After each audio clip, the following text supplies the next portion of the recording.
ప్రజాస్వామ్యం కూని అయిన రోజు ఇది ఒక బ్లాక్ డే.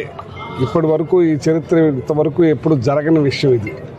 దారుణాతి దారుణంగా ఒక దౌర్భాగ్యంగా దుర్మార్గంగా హేయంగా హీనంగా అసలు ప్రభుత్వం ఉందా లేదా అనిపిస్తుంది. ఇక్కడ పొద్దున్నుంచి ఎస్పీకి డిఎస్పీకి సిఏకి అందరికీ ఫోన్ చేస్తున్నా కానీ ఇలాగ మహిళా ఎంపీటీసీలు ఉన్నారు, మేమెవరిని కూడా తీసుకుపోలేదు. ఇది మా మ్యాండేట్ మీద మాకు గెలిచిన వాళ్ళు, మా వాళ్ళనే ఇద్దరు వాళ్ళు తీసేసుకున్నారు.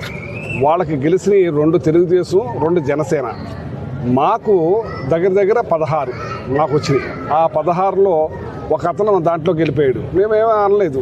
తర్వాత ఇంకొక అతన్ని ఎత్తుకుపోయారు, ఎక్కడెక్కడో తిప్పుకుంటా తీసుకొస్తున్నారు. వరదాలపాలెం ఇది ఎంపీటీసీ. ఇవాళ మాకు 13 మంది ఉన్నారు, వాళ్ళకి 6 మంది ఉన్నారు.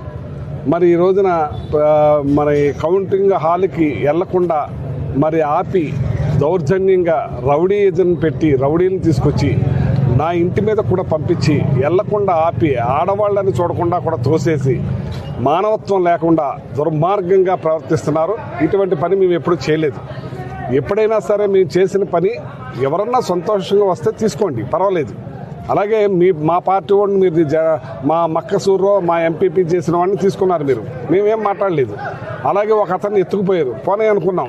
ఇవాళ మొత్తం అందరినీ కూడా ఇవాళ దుర్మార్గంగా మొత్తం అందరినీ మాకు మెజార్టీ ఉన్నా మీకు 6 ఉంటే మాకు 13 ఉన్నాయి, మీకు 6 ఉంటే మాకు 13 ఉన్నాయి. అయినా సరే ఇవాళ దౌర్జన్యంగా దుర్మార్గంగా రౌడీజంతో దారుణాతి దారుణం చేశారు. ఇది ప్రజాస్వామ్యానికి విరుద్ధం. అసలు పోలీసు వ్యవస్థ టోటల్గా విరుద్ధంగా అయిపోయింది.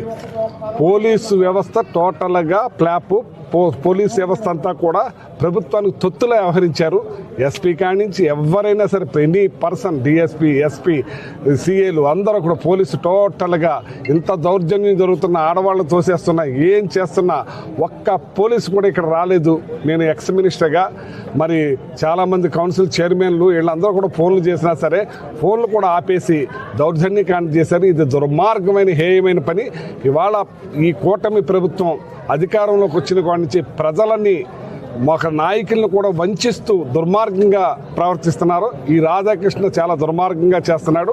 ఇది చాలా మూల్యం చెల్లించుకుంటారు వీళ్ళు. ఇది నేర్పుతున్నారు అందరికీ ఇట్లాంటి సంస్కృతిని.